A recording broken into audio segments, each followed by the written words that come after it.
Nitrogen cair di Cikingebul tidak ditemukan di wilayah Papua Barat.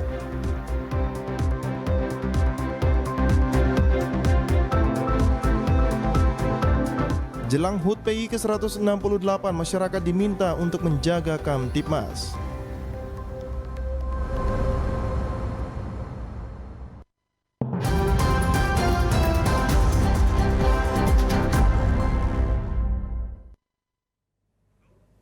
Selamat petang saudara, berita Papua Barat hari ini kembali hadir menjumpai Anda, edisi Jumat 27 Januari 2023. Sejumlah informasi dari daerah di Papua Barat akan kami hadirkan untuk Anda. Bersama saya Susan Mampioper, inilah Papua Barat hari ini selengkapnya.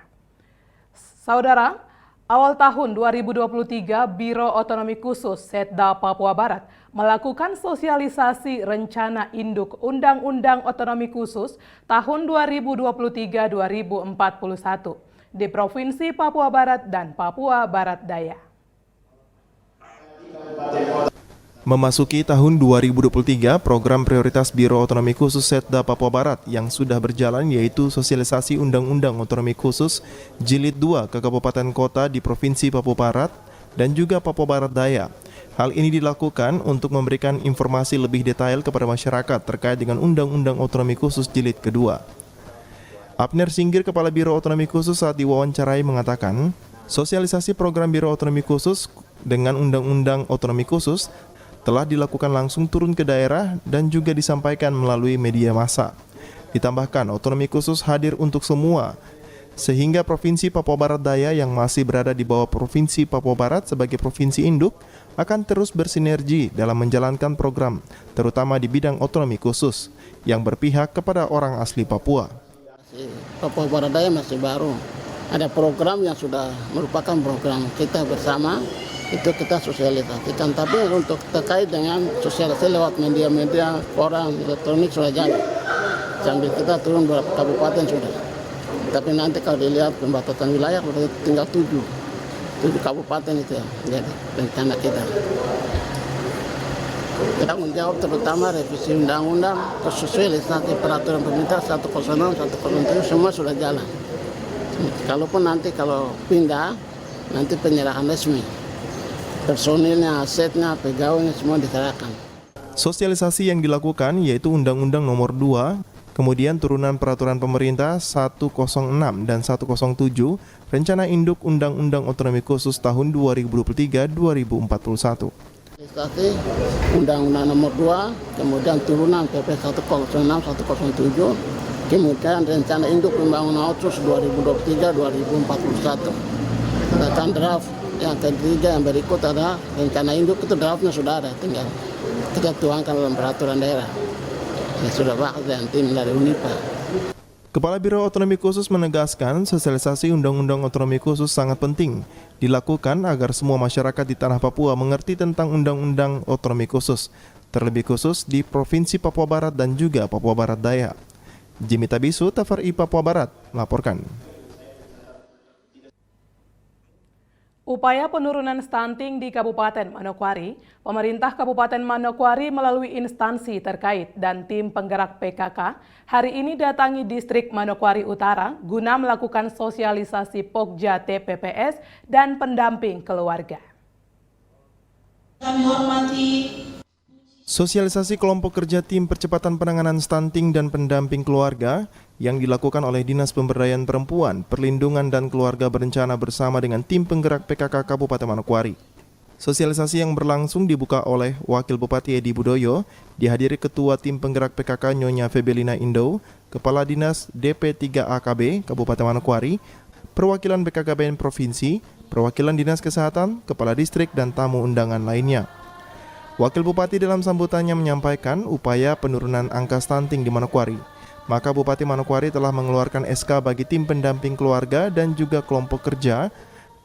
Untuk itu diharapkan adanya kesepakatan dan komitmen guna menurunkan angka stunting di distrik Manokwari Utara. Acara ini tercipta kesepakatan, komitmen dari seluruh pihak dalam menanggulangi permasalahan stunting secara bersama dan melalui program yang telah dirancang dapat dilaksanakan dengan baik. Kemitraan dan kerjasama antar seluruh pemangku kepentingan dapat terus dilakukan untuk mewujudkan Kabupaten Manokwari yang bebas dari stunting atau gagal tumbuh. Lebih lanjut dalam sambutannya, Wakil Bupati juga menyampaikan bahwa masalah stunting atau gagal tumbuh yang dipahami oleh masyarakat sebagai kekurangan gizi pada balita. Diawali ketika bayi berada dalam kandungan. Hal ini tentu membutuhkan pendampingan dari ahli gizi dari puskesmas, sehingga Wakil Bupati berharap adanya penambahan ahli gizi di puskesmas. Karena sesuai laporan pelayanan, ahli gizi yang menangani 23 kampung di distrik Tanah Rubu hanya 1 orang. Mungkin kekurangan gizi atau berisiko tinggi untuk terjadinya gagal tumbuh, tapi sebenarnya kekurangan gizi itu sudah diawali dari dalam kandungan. Jadi nanti ada penyuluh tugasnya di samping itu yaitu memberi itu, terus nanti ada ahli gizi tadi disebutkan dari laporan di distrik Manokwari Utara ahli gizi ada 1 ibu ya, 1 ya. Nanti kalau dari 1 dari berapa kampung itu? 23 kampung. Nanti kalau seandainya merasa kewalahan 1 ahli gizi itu mungkin bisa usul kepada Bupati Kabupaten Manokwari melalui Dinas Kesehatan, mungkin ada penambahan ahli gizi ya Ibu ya gitu. Supaya kita betul-betul serius karena kita ada komitmen untuk percepatan penurunan stunting dan seterusnya itu. Sesuai data, balita di distrik Manokwari Utara sebanyak 335 orang, 16 diantaranya berisiko stunting. Sedangkan yang masuk dalam pemantauan intervensi gizi ada 9 balita. Wakil Bupati berharap adanya kolaborasi dan juga kerjasama dari petugas puskesmas, kader posyandu, kader PKK, serta pemerintah distrik. Arina Irianan, TVRI Papua Barat melaporkan. Kita beralih ke informasi lain, saudara.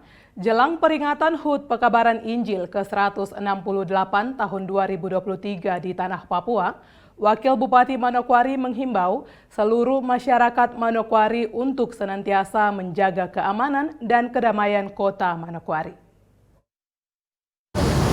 Kabupaten Manokwari sebagai tempat di mana 2 orang misionaris yakni Otto dan Geisler menginjakan kaki membawa kabar sukacita bagi Tanah Papua, tengah melakukan berbagai kegiatan untuk memeriahkan HUT PI ke-168. Oleh sebab itu, Wakil Bupati Manokwari Edi Budoyo selaku pemerintah daerah dalam sambutannya pada pembukaan sosialisasi Pokja penanganan penurunan stunting di distrik Pravi menghimbau agar seluruh elemen masyarakat di Manokwari harus ikut menjaga keamanan dan kedamaian kota. Kabupaten Manokwari karena ini menjelang PI ke-168 tahun, tentunya kami menghimbau kepada seluruh warga masyarakat baik di kota sampai ke distrik dan kampung-kampung senantiasa menjaga situasi yang kondusif, ketentraman, kedamaian, keamanan supaya tamu-tamu nanti yang hadir dalam rangka mengikuti PI punya hati yang nyaman, perasaan tentram, tidak terganggu dengan situasi yang meresahkan. Itu benar-benar himbauan kepada kita semua. Dan isu yang berkembang akhir-akhir ini tentang penculikan anak, dan saya sampaikan dalam sambutan tadi bahwa kalau ada sesuatu yang mencurigakan, laporkan kepada pihak yang berwenang, lalu di tingkat kampung. Lebih lanjut disampaikan Wakil Bupati bahwa masyarakat mulai dari tingkat kampung hingga kota untuk tidak mudah terpengaruh dengan isu-isu hoaks yang beredar di tengah masyarakat tentang penculikan anak. Selain Wakil Bupati, Ketua Tim Penggerak PKK Nyonya Febelina Indo juga menghimbau kepada keluarga, lebih khusus ibu rumah tangga agar benar-benar memantau kegiatan anak-anak setiap hari, mengingat isu penculikan anak sudah meresahkan warga Manokwari. Kami menghimbau kepada masyarakat, khususnya bagi ibu-ibu di wilayah Kabupaten Manokwari, distrik kelurahan bahkan kampung terkait dengan isu-isu hoaks dan juga sudah terjadi di Kota Sorong. Kami harapkan ibu-ibu memperhatikan anak-anaknya dengan baik ya, supaya dipantau anak-anaknya bermain kemana, pulangnya jam berapa diperhatikan. Juga dikasih ingat supaya tidak komunikasi dengan orang yang tidak dikenal. dan juga jangan terbawa dengan hoax. Kalau ada terjadi sesuatu yang mencurigakan, ya dilaporkan seperti itu, sehingga tidak terjadi hal-hal yang tidak diinginkan dan membuat keresahan di masyarakat kita. Dalam menghadapi HUT PI, kami harapkan semua bisa berjalan dengan aman, tertib, dan damai. Arina Irianan, TVRI Papua Barat melaporkan. Selamat pagi. Komandan Kodim 1806 Teluk Bintuni, Letkol Arhanud Patrik Arya Bima, bersilaturahmi bersama insan PWI Teluk Bintuni dan Komunitas Intelijen Bintuni dalam acara Coffee Morning yang digelar di Makodim Bintuni Kamis kemarin. Dalam acara yang turut dihadiri Kepala Pos Bin Bintuni, Kapolres Teluk Bintuni, serta seluruh perwira di Kodim 1806 Teluk Bintuni membahas sejumlah hal penting, di antaranya stabilitas keamanan wilayah, program pemerintah terkait ketahanan pangan, stunting, inflasi, serta langkah-langkah antisipatif menjelang pemilu serentak tahun 2024. Saat memberikan arahan, Dandi menyatakan bahwa daerah Teluk Bintuni tergolong wilayah yang kondusif. Meski begitu, Dandi mengajak semua pihak untuk tidak lengah melainkan tetap waspada. Dengan wilayah yang sangat luas di Papua Barat, Dandim berujar Kabupaten Teluk Bintuni memang memiliki tantangan tersendiri. Namun dengan dukungan semua pihak, Dandim optimis dapat menjaga dan menciptakan rasa aman dan damai bagi masyarakat. Pertama, untuk terkait dengan keamanan nasional, daerah kita saat ini relatif aman dan mungkin tidak ada yang menonjol. Namun dengan tidak ada hal yang menonjol atau tidak seperti rekan kita di tetangga sebelah, bukan berarti mengurangi kewaspadaan kita. Tentunya Bapak Ibu sekalian, terutama rekan-rekan dari komuniti juga mungkin sudah lebih mengetahui situasi dan kondisi di sini. Nah, kita yang di wilayahan bagaimana kita bahu-membahu menciptakan stabilitas wilayah kita, terutama di Kabupaten Teluk Bintuni, di kabupaten yang terluas di Provinsi Papua Barat. Saya juga tidak bisa belum bisa menjangkau satu persatu ke wilayah-wilayah Kabupaten Teluk Bintuni. Mungkin saya juga perlu dukungan dan bantuan dari rekan-rekan sekalian terkait informasi, perkembangan, dan lain-lain. Untuk terkait dengan keamanan nasional saat ini yang ngetren adalah kita perangnya sudah atau pertempurannya sudah dinamis, asimetris, tidak konvensional lagi. Operasi militer jelas tidak. Sekarang kita memang fokus di penegakan hukum. Perlu diketahui di samping membahas sejumlah isu penting di daerah, pada kesempatan ini juga Dandi menyempatkan untuk memperkenalkan program Kementerian Pertahanan, yakni komponen cadangan. Di mana mulai tahun 2023, Kodam 18 Kasuari mendapat kuota kurang lebih 200 orang untuk dilatih sebagai Komcat. Dengan mekanisme, rekrutmen dilaksanakan di semua kodim jajaran. Dari Teluk Bintuni, Valentino Wanma, TVRI Papua Barat melaporkan. Informasi selanjutnya akan hadir setelah jeda berikut ini. Tetaplah bersama kami.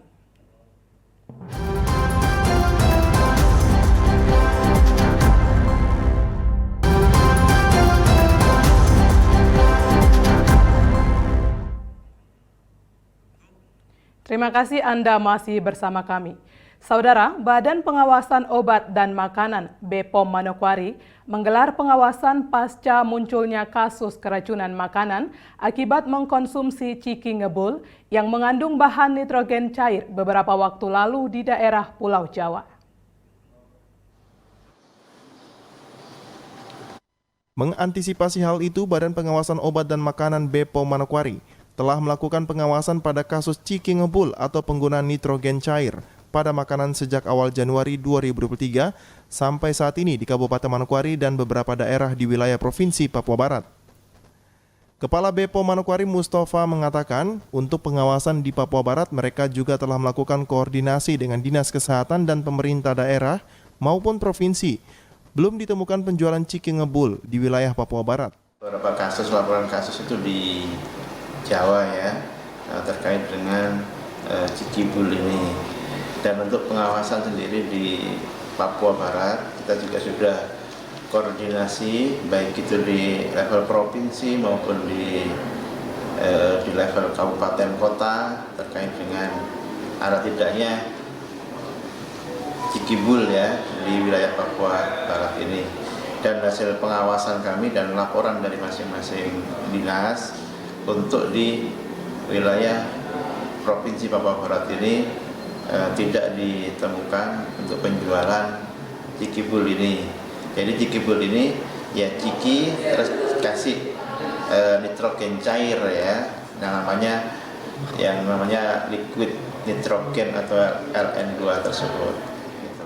Mustafa mengatakan nitrogen cair yang ditemukan pada makanan ciki ngebul sebenarnya merupakan penolong untuk membantu pengawetan pada bahan makanan. Tetapi bahan tersebut seharusnya perlu dilihat kembali penggunaannya sebelum digunakan pada makanan dan benar-benar konkret. LN2 ini, liquid nitrogen cair ini adalah sebagai penolong ya sebenarnya. Tapi harus dilihat lagi, harus food grade istilahnya. Ya, karena itu kan berfungsi untuk makanan, jadi harus yang food grade istilahnya.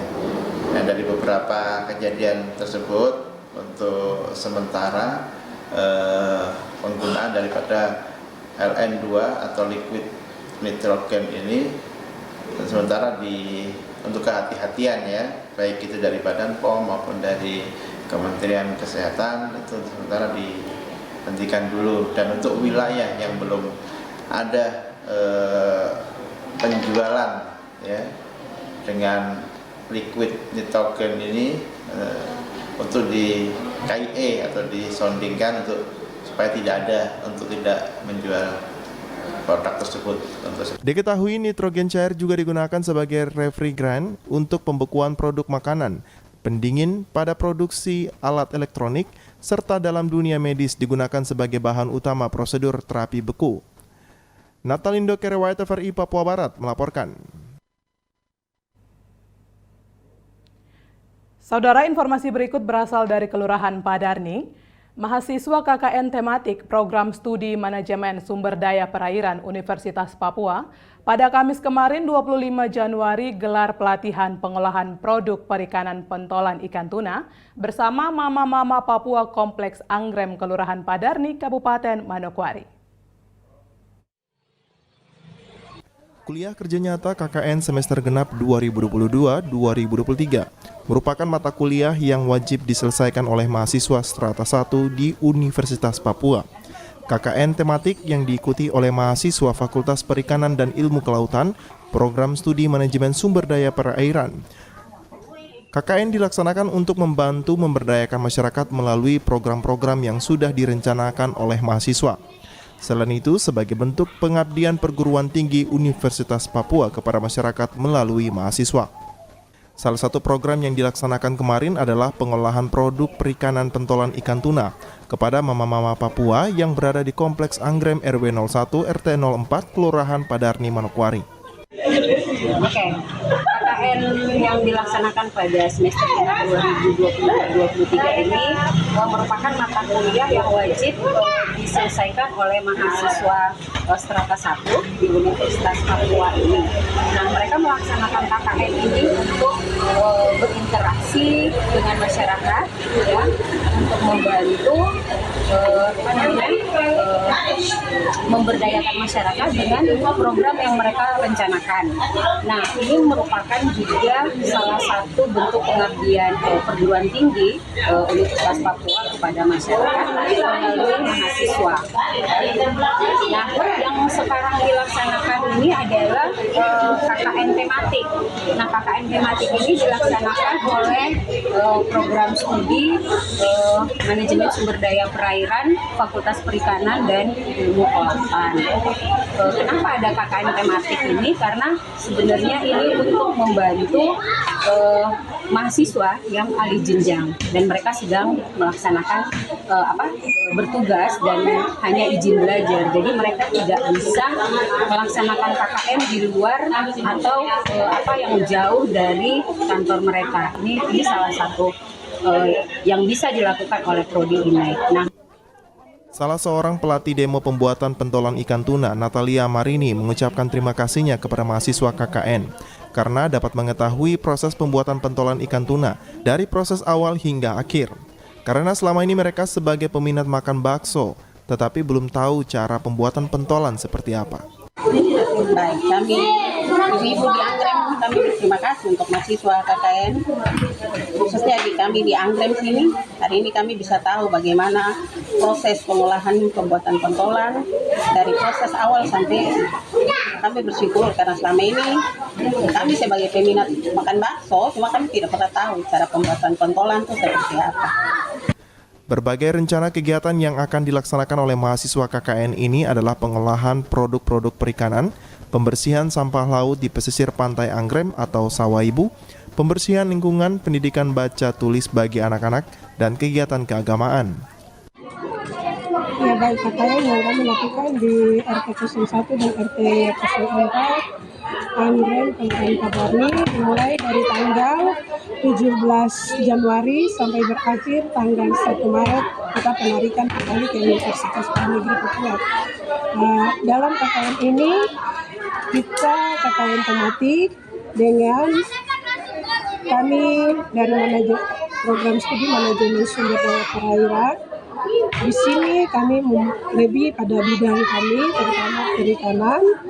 Dalam kegiatan yang kami buat ada kegiatan pengolahan produk perikanan, terus ada kegiatan sampah laut, yaitu kami membersihkan sampah yang ada di seputaran perairan Anggrem bahkan ke Sawaibu, dan pendidikan kami juga lebih kepada anak-anak yang belum bisa membaca, bahkan yang belum mengenal huruf.